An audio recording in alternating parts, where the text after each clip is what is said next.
से कुछ दिन पहले हुई सऊदी अरब और पाकिस्तान के बीच एक डिफेंस डील, वो कितनी बड़ी है उसके अलग अलग पैमाने जो है वो माने जा रहे हैं। कोई कह रहा है कि पाकिस्तान के लिए एक बहुत बड़ा फायदा लेकर आ रही है, कोई ये कह रहा है सऊदी अरब ने पाकिस्तान के साथ डील करके अपने आप के लिए एक बड़ा फायदा जो है वो खोज लिया है, क्योंकि पाकिस्तान एक परमाणु संपन्न देश है और इकलौता मुस्लिम राष्ट्र है। लेकिन पाकिस्तान के बगल में भारत, क्या ये भारत के लिए उतना खतरनाक है या पूरे साउथ एशिया के लिए? क्योंकि इस डिफेंस पैक्ट में आपको याद है कि यही है कि एक देश पर हमला वो दोनों देशों पर हमला माना जाएगा। अगर पाकिस्तान पर कोई देश हमला कर देता है तो सऊदी अरब को भी उस देश से पाकिस्तान के साथ लड़ने के लिए आना होगा, और ठीक इसका उल्टा भी। तो साउथ एशिया को क्या इससे कोई खतरा आने वाले समय में हो सकता है? इसको लेकर अब क्या कुछ कहा जा रहा है? सोनम मेरे साथ मौजूद हैं। सोनम, क्या चिंता जताई गई है या फिर क्या कहा गया है साउथ एशिया के लिए कि कोई चिंता की बात नहीं है इसमें? क्या सऊदी अरब नहीं आएगा, वो समझता है चीज़ों को? साउथ एशिया एनालिस्ट हैं माइकल कोगलमैन, उनका बयान आया है। उन्होंने कहा है कि सऊदी अरब और पाकिस्तान के बीच जो रक्षा समझौता हुआ है वो दरअसल जो भारत के साथ सऊदी अरब के रिश्ते हैं उनके आड़े नहीं आने देगा सऊदी अरब। उन्होंने इस रक्षा समझौते को महत्वपूर्ण बताया और गेम चेंजर भी बताया। दरअसल एएनआई को एक इंटरव्यू देते हुए उन्होंने कहा कि ये सऊदी अरब और पाकिस्तान के बीच जो है एक म्यूचुअल रक्षा समझौता है, लेकिन सऊदी अरब के साथ जो भारत के संबंध हैं वो भी काफ़ी ज़्यादा मजबूत हैं। और उन्होंने कहा कि पाकिस्तान से आतंकवाद को लेकर जो इंडिया की लॉन्ग स्टैंडिंग चिंताएं हैं उसका भी जिक्र किया और कहा कि उनका मानना है कि भारत जो है पाकिस्तान पर हमला कर सकता है। और मुझे लगता है कि ये भारत के लिए इस मायने में इसलिए भी महत्वपूर्ण है कि भारत के जो है सऊदी अरब के साथ जो अच्छे संबंध हैं और भारत पाकिस्तान के बीच संबंधों के जो इतिहास को हम देखें कि आतंकवाद को लेकर जो भी अभी ऑपरेशन सिंदूर हुआ था, इस बात की पूरी संभावना है कि भविष्य में कभी भी भारत जो है पाकिस्तान पर हमला कर दे। उन्होंने आगे कहा कि पाकिस्तान ने जो है चीन, अमेरिका, तुर्की और जो अरब गल्फ स्टेट्स हैं उनके कई देशों के साथ अपने गठबंधन को मजबूत किया है। और आगे वो कहते हैं कि पाकिस्तान ने अब जो है एक औपचारिक संस्थागत गठबंधन यानी कि फॉर्मल इंस्टीट्यूशनलाइज्ड अलायंस के माध्यम से सऊदी अरब का इसमें शामिल होना भारत के लिए अब एक नई चुनौती पेश कर सकता है। आगे वो निष्कर्ष निकालते हुए कहते हैं कि जो भारत है वो अब यूरोप, इजराइल और मिडल ईस्ट के जो अन्य प्रमुख देश हैं और रूस के साथ जो है अपने घनिष्ठ संबंधों पर भरोसा कर सकता है, उसको और ज़्यादा मजबूत कर सकता है। क्योंकि सऊदी पाकिस्तान की जो डील हुई है, जो डिफेंस पैक्ट हुआ है, उसने पाकिस्तान को अब मिडल ईस्ट के जो है सिक्योरिटी आर्किटेक्चर में औपचारिक रूप से स्थापित कर दिया है। यानी कि वही सऊदी अरब जिसे अब अमेरिका पर भरोसा नहीं है अपनी सुरक्षा को लेकर। सऊदी अरब के पास पैसा है, लेकिन सऊदी अरब के पास कहा जाता है कि उसकी डिफेंस पावर जो है वो इतनी ज़्यादा नहीं है स्ट्रॉन्ग।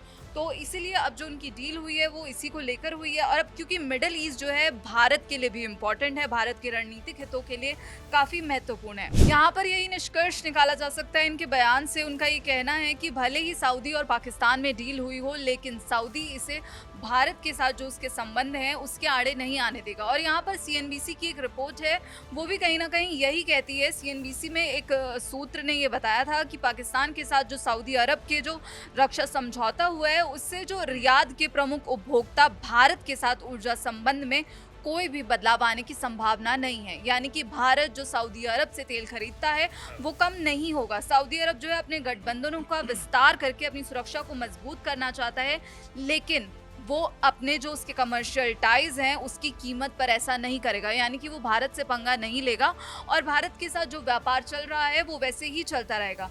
भारत जो दशकों से पड़ोसी पाकिस्तान के साथ संघर्ष में है, वो दुनिया का सबसे बड़े कच्चे तेल उपभोक्ताओं में से एक भी है और सऊदी अरब उसका एक प्रमुख ग्राहक है। अब अगर हम केपलर के आंकड़ों की बात करें तो रियाद ने जुलाई में प्रतिदिन लगभग 6 लाख बैरल तेल बेचा, जिसमें वो रूस और इराक के साथ जो भारत के शीर्ष 3 सप्लायर्स में से एक बन गया।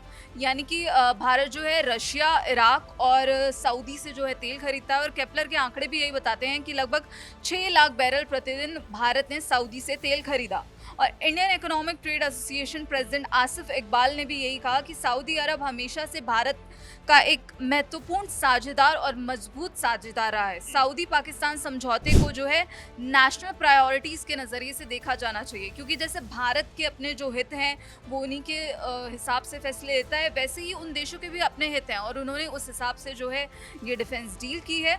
साथ ही भारत अपने गल्फ टाइज को भी मजबूत कर रहा है। यहाँ पर अगर हम भारत और सऊदी की बात करें तो भारत अब एक और मोर्चे पर भी काम कर रहा है। सिर्फ यही नहीं कि सऊदी और पाकिस्तान की डील हो गई तो अब ये कहा जा रहा था कि भारत पर भी खतरा हो सकता है, लेकिन अब इंडिया और यूएई जो भारत अपने गल्फ टाइज है उनको मजबूत कर रहा है। भारत के वाणिज्य मंत्री पीयूष गोयल हाल ही में UAE India comprehensive economic partnership agreement की जो प्रगति है उसकी समीक्षा करने के लिए यूएई पहुंचे थे और वहीं पर जो केपलर की रिपोर्ट है उसके मुताबिक अबू धाबी जो है भारत को कच्चे तेल का एक प्रमुख सप्लायर भी है, जो जून डिलीवरी के साथ प्रतिदिन लगभग 4 लाख बैरल तेल बेचता है। तो ये पूरी जो है स्थिति यहाँ पर बनती हुई दिख रही है कि भले ही ये कहा जा रहा हो कि सऊदी और पाकिस्तान से भारत को खतरा है, लेकिन ये भी साफ है, एक्सपर्ट्स का ये भी मानना है कि सऊदी और भारत के जो रिश्ते हैं वो इससे अफेक्ट नहीं होने लेकिन सवाल यही है कि जिस तरीके से एक्सपर्ट्स इस बात को कह रहे हैं, लेकिन अगर पाकिस्तान के रक्षा मंत्री ने इस बात को कहा कि हाँ अगर हमें खतरा होता है तो सऊदी भी हमसे लड़ने आएगा, इस बात को ख्वाजा आसिफ कह चुके हैं, तो क्या सऊदी इससे मुकर पाएगा? हमेशा जो ट्रेड है वही क्या ऊपर रखा जाएगा या फिर ये जो डिफेंस डील की गई है, क्योंकि ये जो पैक्ट किया गया है सऊदी की तरफ से भी और पाकिस्तान की तरफ से भी संयुक्त बयान में इस बात का जिक्र किया गया कि ये कोई हालिया स्थिति को देखते हुए नहीं किया गया है, ये बहुत पुरानी चीज़ें हैं। तो अगर बहुत पुरानी चीज़ें हैं और अब जाकर ये सही लगा कि अब डिफेंस डील जो है वो कर लेनी चाहिए, तो उसमें सारी चीज़ें आ जाती हैं। तो क्या सऊदी अगर इस बात से पीछे हट जाता है कि अगर आने वाले दिनों में ऑपरेशन सिंदूर जैसा कोई हमला पाकिस्तान पर या पाकिस्तान के आतंकियों पर किया गया भारत की तरफ से, तो सऊदी नहीं आएगा, ये कहाँ तक जो है वो माना जाए कि नहीं करेगा सऊदी? सबसे बड़ी बात यही है। जैसे ही डील हुई थी भारत का यही बयान आया था कि हमें इसके बारे में पहले पता था और हमारे जो नेशनल इंटरेस्ट हैं, हमारे जो भारत के हर क्षेत्र में जो सुरक्षा के लिए हमारे जो हित हैं हम उसके बारे में सबसे पहले सोचेंगे और उन्हें प्रोटेक्ट किया जाएगा। यही भारत का रुख है और अगर ऐसा कुछ भी होता है, लेकिन एक्सपर्ट्स जो अभी फ़िलहाल कह रहे हैं कि सऊदी के और भारत के जो संबंध हैं वो भी काफ़ी मजबूत हैं, भले ही पाकिस्तान और सऊदी जो है अब नज़दीक आ रहे हों। बिल्कुल, और बिल्कुल सोनम बिल्कुल सही बात कही और एक्सपर्ट्स भी तमाम अपनी चीज़ें अपनी राय जो है वो ज़रूर रख रहे हैं, लेकिन फिर भी देखने वाली बात होगी कि मिडल ईस्ट में जो इस वक्त टेंशन चल रही है उसके बाद भारत का, हालांकि भारत को अगर हम छोड़ देंगे क्योंकि भारत का एक अलग नज़रिया है विश्व को देखने का, भारत ने कभी भी किसी युद्ध का समर्थन नहीं किया है और न ही किसी युद्ध की बात की है, चाहे वो दुनिया के किसी भी कोने में हो। भारत ने हमेशा शांति की बात कही है।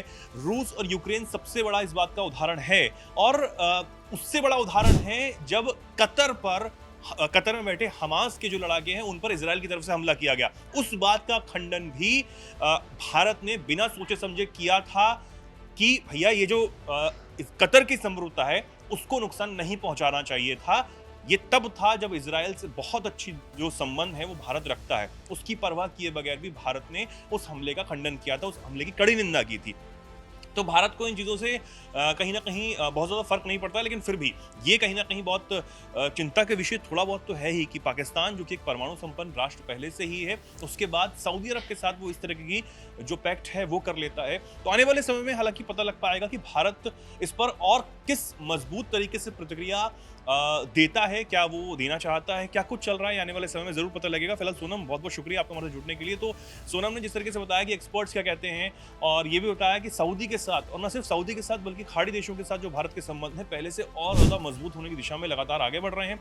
देखना होगा कि किस तरीके से सऊदी भारत की चीज़ों को लेता है, क्या भारत की उन चीज़ों को समझ पाता है कि भैया हमारी लड़ाई किसी देश के नागरिकों के साथ या सेना के साथ कभी नहीं रही है, हमारी लड़ाई जो है वो आतंकवाद से है और वो हमेशा रहेगी जब तक आतंकवाद पूरी तरीके से जड़ से ख़त्म नहीं हो जाता। तो इस चीज़ों को शायद सऊदी जो है वो अलग तरीके से देखे, उम्मीद है। फिलहाल आप इस पर क्या कुछ कहना चाहते हैं कमेंट सेक्शन में ज़रूर लिखें और ऐसे ही जुड़े रहें, देखते रहें दैनिक जागरण।